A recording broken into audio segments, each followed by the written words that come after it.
Welcome back. It is Tuesday, May 28th, and the MLB and my three favorite picks are on the way. What's going on, everyone? It's Logan from Calling Our Shot. Back again, just solo Logan video today. It's Dinger Tuesday. I have my favorite Dinger Tuesday play, a giveaway, and my three favorite bets today. But real quick, let's dive into a recap from yesterday. Unfortunately, our scorching hot run sort of came to a little halt. Let's talk about it. It was a 1-2 day, losing just a little over a unit. Easily could have been 2-1. Our winner of the day, Reds money line. The Reds clutched it for us. I knew they would come through. Our losers, we had the hit parlay. Freddie Freeman got voided. Christian Yelich, 0 for at the plate. Thanks for nothing, bud. And then we also had the most tilting loss recently. We had the first 5 under in that Twins game. First of all, that Twins game was ridiculous. I mean, it just the final score and how that game finished. But we had bottom of the 5th, 2 outs. All we needed was one more out. Alec Marsh, 3-run home run. Absolutely tilting to see. But are we going to let that get us down? Absolutely not, because the vibes are high. It is Dinger Tuesday. And what does Dinger Tuesday mean? We're doing a Dinger Tuesday $25 giveaway. Now, the past 2 weeks, the same person has won the Dinger Tuesday giveaway. Now, how do you enter this? Well, you have to go down in the comments. First of all, you have to be subscribed to our channel. So go down and hit that subscribe button if you already aren't. Second of all, you have to go down in the comments, pick your favorite player to hit a home run today, and include the book that odds are on, by the way, because don't just throw out random guys, because I need to know the odds and the book, because the person that hits the longest shot play home run, so basically the highest odds, they would be the winner of the contest. And we've had some ridiculous cashes from Eric the past couple of weeks. So Eric, I hope I see your comment today, because you might be from the future. I might be putting money on whoever you say, because the same person has won the $25 giveaway past 2 weeks. But everyone should enter. Pick a guy. You can be conservative with the pick. You can be a long shot. Doesn't really matter. That guy just has to hit over home run. Speaking of home runs, I have to give you my Dinger Tuesday pick. Guy on the Bronx Bombers, but it's not Aaron Judge. I like Giancarlo Stanton to hit a home run today. I mean, Aaron Judge is the obvious answer. Could he be pitched around? Of course, depending on how the Angels see Aaron Judge as a threat. I would personally pitch around Aaron Judge. That's just me, though, right? Giancarlo Stanton will get plenty of pitches from Griffin Canning to hit. Obviously, you want a Dinger Tuesday play in a game that you think can be higher scoring. You think there can be more home run opportunities. I think that's what we see in this Angels game. I like Giancarlo Stanton, a guy that's always swinging for the fences with that little short stroke home run. I think Giancarlo Stanton is in a good position. But that will lead it into our actual picks today, our unit plays. Let's talk about what our first pick, and it should be no surprise, is the parlay of the day. Posted later this morning. I'll go ahead and update the link once I do get that written up. Haven't yet decided which 2 hitters I want. Yesterday was annoying, as I mentioned, with Freddie Freeman voiding, and then Christian Yelich. It wouldn't have even mattered, because Yelich said, "Nah, fam, I'm good. I don't really want to get a hit today."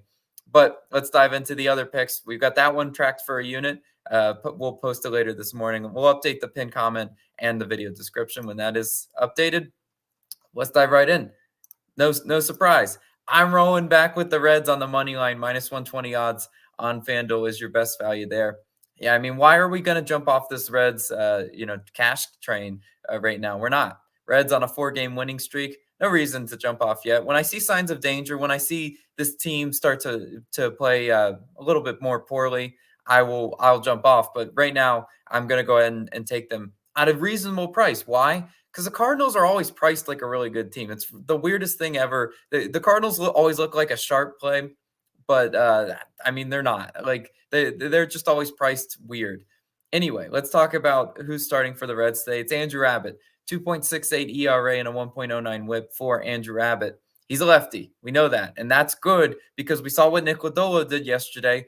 Only allowed 1 run, and it was just a solo homer. You like to see that. He had a few base runners, but he got out of it because the Cardinals are terrible versus lefties. 30th in average, 29th in OPS versus lefties. St. Louis is only hitting 171 versus lefties in their last 3 games. You might say, Logan, that's a small sample size, right? 3 games. What is that? I need to see how you're doing for me lately, because baseball, you go hot, cold, hot, cold, hot, cold. If you're cold right now, especially against lefties, why would I want to, back the St. Louis in any way, especially against Andrew Abbott, a really good pitcher at stranding those guys in runners in scoring position and stranding the 2 outs runners in scoring position. The clutch stat we keep talking about. Andrew Abbott only allowing a 162 batting average with runners in scoring position and a 158 batting average with 2 outs and a runner in scoring position. Very crucial, because even if he walks a guy or makes a few mistakes, gets some guys on base, can Andrew Abbott wiggle his way out of trouble? I certainly think so, and I think he's going to challenge the Cardinals to hit a lefty today, something they have not been doing this season. And then on the other side, we've got Kyle Gibson. Starts for the Cardinals, savvy veteran, right? 3.81 ERA and a 1.27 WHIP for Kyle Gibson. I know what type of pitcher Kyle Gibson is. He's a pitch to contact. He needs the ground ball outs working. If not, he's going to get hit up, and I think that's what happens today. Gibson's expected ERA, the expected numbers are terrible. 5.54 ERA is expected, so significantly higher than his actual ERA. Look at Gibson, 9th percentile in barrel percentage, 24th percentile in hard hit percentage. These are all very crucial stats against the Reds team that's been showing a better improvement in hitting the ball and playing once again at Great American Ballpark. Kyle Gibson could be in trouble today if he does not have the ground ball outs working. With 2 outs and a runner in scoring position, Gibson is allowing only a 235 batting average. I wish it was higher, but there will be opportunities for the Reds to hit with runners in scoring position today. Something this offense has been getting a lot better at as of late, and that's why I kind of wanted to back them. I sensed the 2023 Reds vibes when I swear anytime there'd be a guy in scoring position and they needed that timely hit, they got that timely hit. Yesterday they did just enough to get us the win. They didn't blow that game open like I wanted them to, but they did just enough to get the win. I think they do that against Gibson today. And then look, speaking of their 2023 crazy Rally Reds run, Gibson faced the Reds, went 4 2/3 innings pitched, gave up 6 earned runs. I remember that start so vividly. I tried to be sharp. I tried to take the Orioles in that one. That was back when Gibson pitched for the Orioles. I was sitting there thinking, oh, what am I doing? Like, what am I doing trying to back Kyle Gibson in this spot? I think the Reds can easily get to Kyle Gibson. I mean, they've got to him last year. Can they do it once again this year? Obviously, a little bit different team. I think they can still. And then we talk about bullpens. I really like what I see from this Reds bullpen. Reds, 12th in bullpen ERA. St. Louis, 16th in bullpen ERA. So a little bit on paper advantage for Cincinnati, but the eyeball test. I just like the way they're coming in and shutting down games. They obviously, to sweep the Dodgers, you needed a shutdown outing from your bullpen. They got that. Yesterday, they only had 3 runs to their name, and they held St. Louis to 1. Reds bullpen came in and shut it down after Lodolo kind of struggled in the later part of the inning. I really do like what I'm seeing a lot from this Reds team until the prices get ridiculous, which they won't because the Reds are not a huge market team like the Dodgers or the Yankees. We have to keep rolling with this team. I love it. It's a system play. If they lose, they lose. But I really do like the Reds. I think the stats are there. Come on, Reds, don't let us down today. But that leads into the third pick. Speaking of big market team, yeah, the Atlanta Braves. I'm taking their team total over 4.5 total runs. Minus 130 odds on DraftKings is your best value. Now, we're back in the Braves to just score runs. If they want to win the game, cover the run line with ease, they can do all that. But I think they score a lot today, and you'll understand the matchup and why I'm saying that. First of all, look at their last 2 games. After scoring 8 runs 2 games prior, they scored 4 yesterday. Would have ended on the hook. That would have been a tough hook. But this Braves offense is showing signs of life. They're showing a little bit better hitting, which I need to see. Now, everyone can go down and say, I don't really know about backing this Braves team without Ronald Acuna Jr.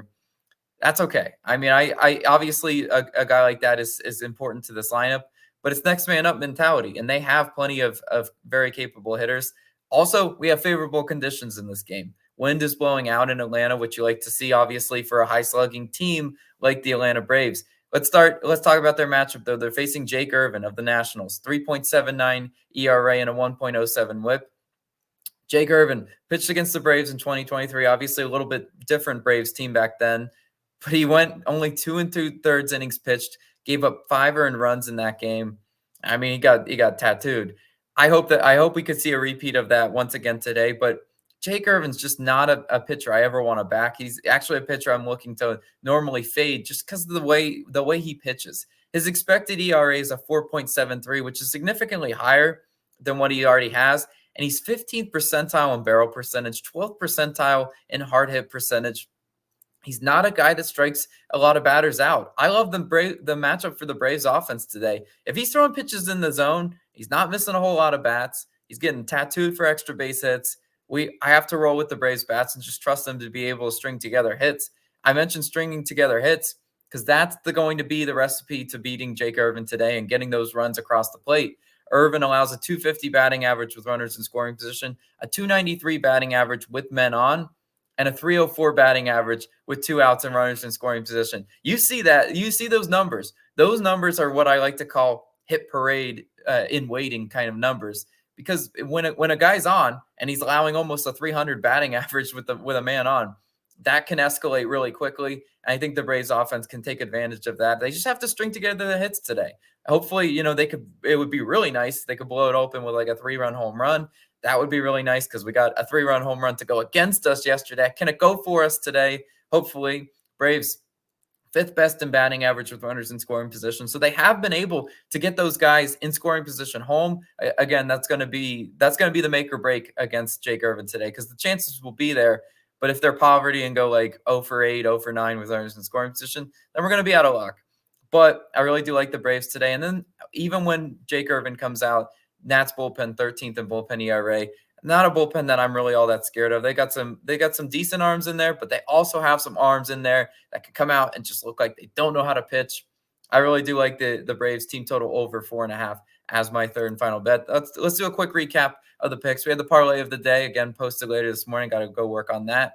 Reds on the money line and Braves team total over 4.5 that I just mentioned. Thank you guys so much. Hopefully you guys have a lot of fun with the Dinger Tuesday. I better see a bunch of those in the comments. Eric, I'm looking for yours. Hopefully you come back. Try to go for three straight wins. That would be insane. But as always, I'll catch you guys on tomorrow.